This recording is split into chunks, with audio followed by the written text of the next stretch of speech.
Yep, so thanks. So I'm David McCann. Today I'm presenting work I did with Carolyn Whitnall and Elizabeth Oswald, but we also did some collaboration with Kirsten Edder's groups. If you were there for that talk this morning, you might hear some kind of overlap, such as power to software developers is a theme of this talk as well. So the title of the talk is ELMO, Evaluating Leakage for the ARM Cortex-M0 without access to a side channel lab. And it's going to present a tool called ELMO, which effectively tries to do that. I don't know how aware you all are with side channel analysis attacks. So I'll give a brief background introduction to what they are. So essentially, these kinds of attacks exploit what is theoretically secure cryptography by using physical properties of an implementation of an algorithm on a real-world device. So in the real world, things happen. And those things can be exploited because they give some information about the sensitive data that's being worked upon. So physical properties can include things such as timing, power consumption, the EM field of the device, and also acoustic noise, but really it's any physical property that could tell you something about the data that's being processed on by the device. So I'm going to focus on power analysis attacks in this talk, and so I'll just give a bit more information about what they are. So these kinds of attacks exploit the data-dependent variation in the power consumption. The actual data being processed by the device is linked to the transistor switches, and then the power is linked also to the transistor switches. So if you can measure the power accurately, then that will also tell you something about the data that's being processed on by the device. And if that data is supposed to be secret, such as a cryptographic key, you're going to learn some kind of information about that. So there are a number of different kinds of attacks which exploit this differential power consumption of the device, such as simple power analysis or differential power analysis attacks. So side channel analysis attacks are really a threat where an adversary has actual physical access to the device itself. So things such as smart cards or embedded devices like in the Internet of Things, that's where you would consider the threat of side channel analysis. So at the moment, the current system, if you want to basically test your implementation to see whether or not it can be attacked using side channel analysis, is to employ a third party. So there are a number of evaluation labs who will charge you an awful lot of money to take your device, do their own leakage detection test on there, and then tell you whether or not it leaks, and perhaps provide some sort of side channel analysis countermeasure to stop it from leaking. So a number of drawbacks of this method are it can be really expensive, and also you have to give your design to the evaluator at a certain point, which can also cause complications. So if we just consider two, is the pointer around here? Here we go. Oh, that was the wrong button. Oh, there we are, it's okay. I'll leave the pointer, I think. This was the pointer. Okay, this one. Yeah. So the top button? Right. No, the other one. Oh, okay. That's okay, I'll just point in my hand, that's probably easier. So if we just consider two kind of industries, so one is a well-established industry in kind of the side channel analysis world, that's the smart card industry. So it's a mature industry, large established companies, security is already a priority, so they even have their own conference on the threats of side channel analysis, and lots of access to expertise externally and also internally. But then if we think about another industry, such as the IoT, so here this is characterized by rapidly growing small startup companies where security is not really that well incentivized, and there's limited resources for expertise, so they can't really afford to go to one of these evaluation labs and get them to do a nice evaluation for them. So what's really not available are tools that developers can use easily to just run on their code, and which can basically tell them the information that an expensive side channel evaluation would have told them. And that's really what our motivation is in this work. Our motivation is to develop tools to equip software designers to detect and address side channel vulnerabilities during development, to essentially hand over to software developers a bunch of tools which can tell them what an evaluation lab would have told them and save them an awful lot of money. So the work I'm going to present in this talk is really a step in that direction by plugging a really important gap in tools which are able to do this, and that's by being able to simulate real-world accurate power traces for a given device.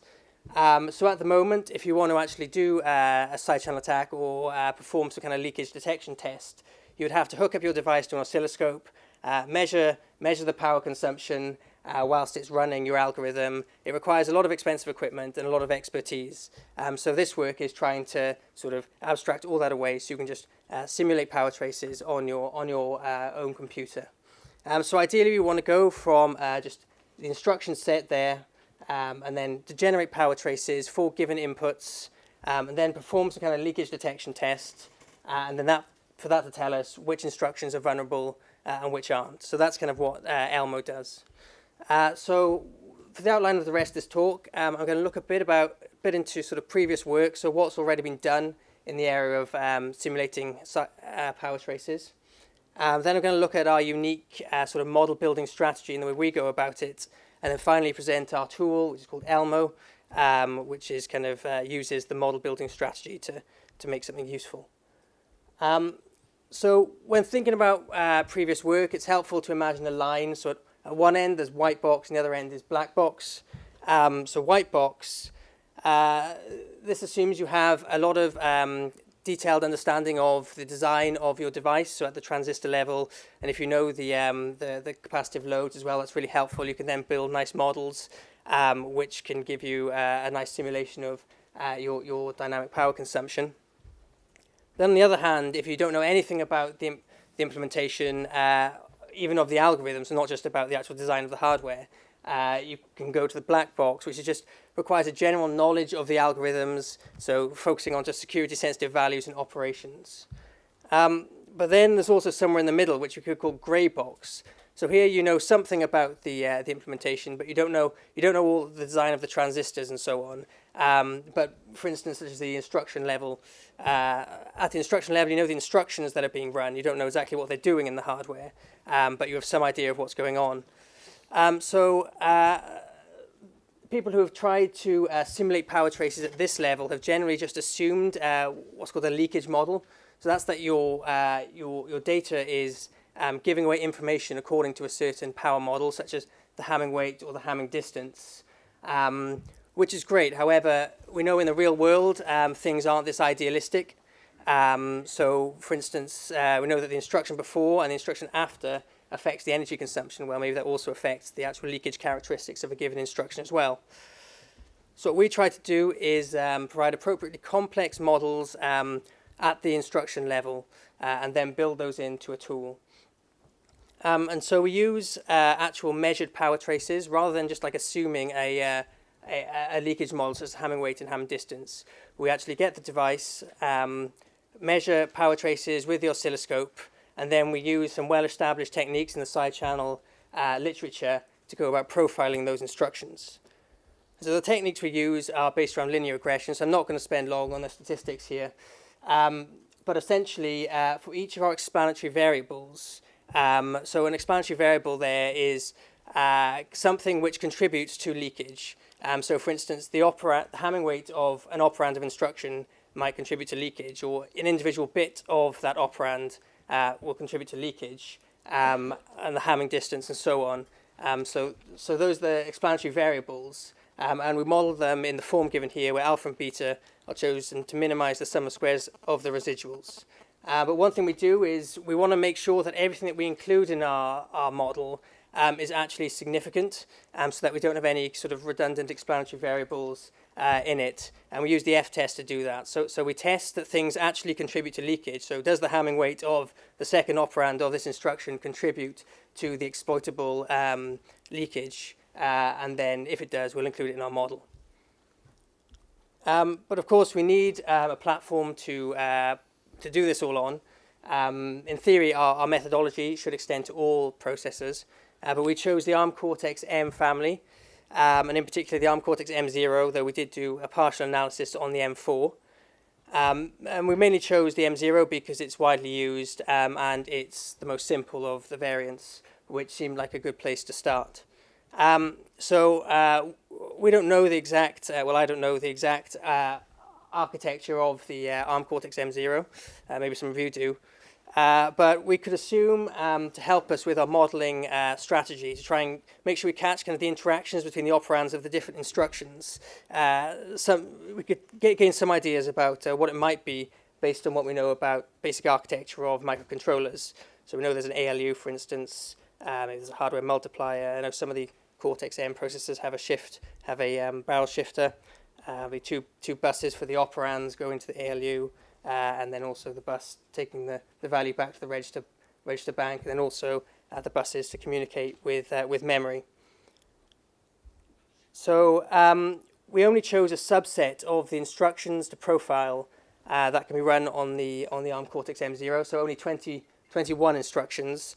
So this was just to make things a lot simpler at the beginning, because it's quite a lot of work to actually profile them. And we just chose the ones really which were used typically in symmetric key cryptography, but also which are likely just be used widely generally. So if you're running something, it's likely that one of these instructions will handle your sensitive data at some point. And I'll mention more about the thumb emulator later on, but it's just basically a really simple emulator of the thumb instruction set on which we build ELMO. So as I said, we actually measure power traces of our device. And to do that, we need a side channel measurement setup.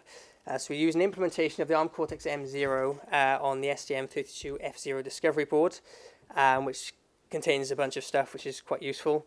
But we made some modifications just to get really good power measurements out of it.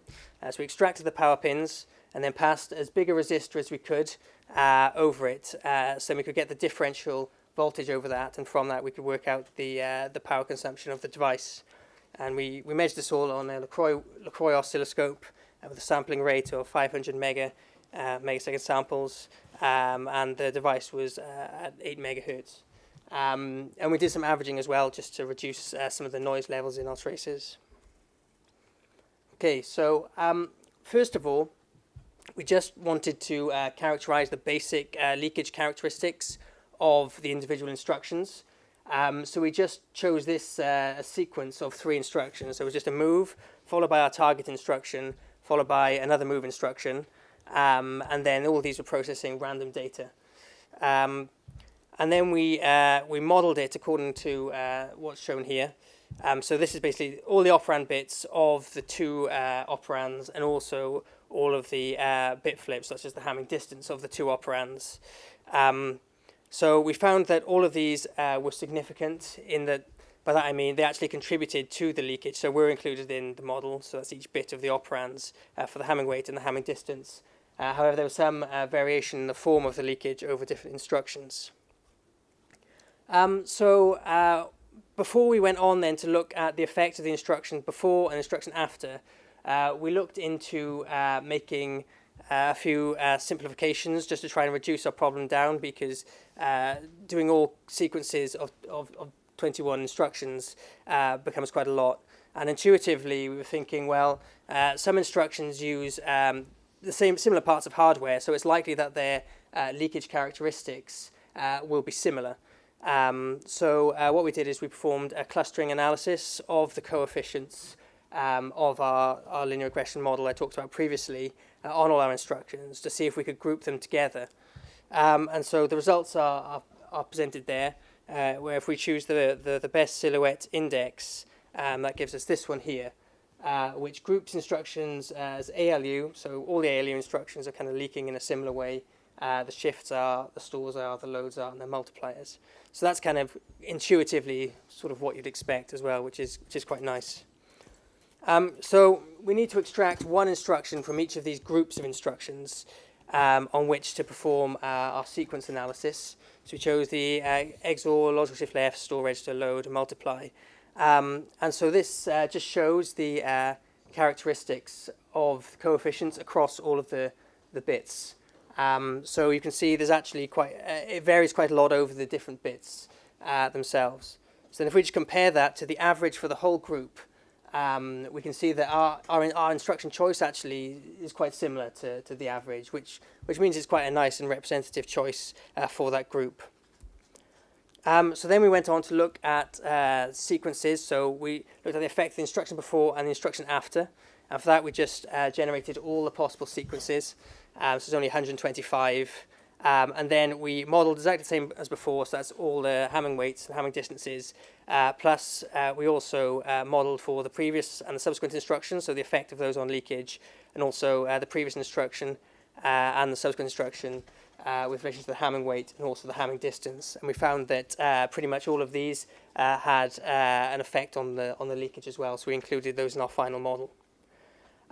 So we also then did some tests for higher order effects, so bits affecting other bits, and whether that has any effect on leakage. And our results showed that only the logical shift left and multiply had those higher order effects. So this kind of table just shows a summary of what we found. So for the standard data, all instructions were significant. For the instructions before and after, all instructions were significant. For the instruction before and after, and the data as well, then all of those were significant. And for higher order, only logical shift left and multiply were significant. So at the end of this, we've got just a bunch of coefficients basically and models for each of our equations. But we want something useful that can actually then take that and convert that into simulated power traces. So for that, we adapted a very basic emulator, the thumbulator, which then could just take a binary as an input of thumb. And then that implements the model, which we talked about previously, by extracting all the necessary information from the program, such as the Hamming weights and Hamming distances and instruction types, and then it spits out a simulated power trace. And this tool we call ELMO. So now we're in a position to then begin to see what we can do with this tool. So we performed a leakage detection test, which is known as the fixed versus random leakage detection test. So this just takes two sets of traces. The first, a set with a fixed key and a fixed plain text, and the second with a fixed key, but then you randomize the plain text. And by doing a t-test between them, that identifies if there's any power leakage. So this is just an implementation, a few instructions out of the shift rows of a masked implementation of AES. So by mask, that's a side channel analysis countermeasure. So in theory, this shouldn't leak. But if we run this through ELMO, it shows that it does leak because of various interactions between the operands. So this just compares our results using ELMO to real-world power traces for exactly the same implementation. So the red dotted line there, basically, if it's above or below that, we would consider it leaky. So you can see that there's actually a pretty good relationship between the ELMO-generated traces and the real-world traces, which is quite reassuring because that shows us that we're capturing the significant leaks. So we've also done a few advances to ELMO recently. So we've actually enabled it to perform automated fixed versus random tests. So now automatically performs this leakage detection test by generating the two sets of traces, and also some facilities to debug with masking, which is a side channel analysis countermeasure. And also because we're basically simulating the power consumption for different inputs, we can also create an estimate of the energy consumption as well from that. So ELMO does that as well. So in the future, what we're going to look at is applying our methodologies to different processors, but also automating the application of side channel analysis countermeasures to leaky instructions, because now we can just find leaky instructions. We want to do something about that leakage, and ultimately build ELMO's capabilities into the compiler. And we started working with a compiler company to go about doing that. So the dream eventually would be to compile your implementation and optimize for side channel security, and then for the compiler to sort of do that all for you. So just in summary, we've presented a tool which is able to capture vulnerabilities in arbitrary sequences of code for the ARM Cortex-M0, and it's much more advanced than previous simulators, and it can be used to easily test implementations for side channel analysis vulnerabilities. And our methodology can be used for any processor, any process you want. And so we provided a pretty good step towards giving software developers tools that can provide them with information on the side channel analysis vulnerabilities of their code. And so ELMO is available. It's open source. You can get it from here. There's documentation there as well to tell you how to use it. And we've also got a couple of publications which you can go to if you want more information. Thanks.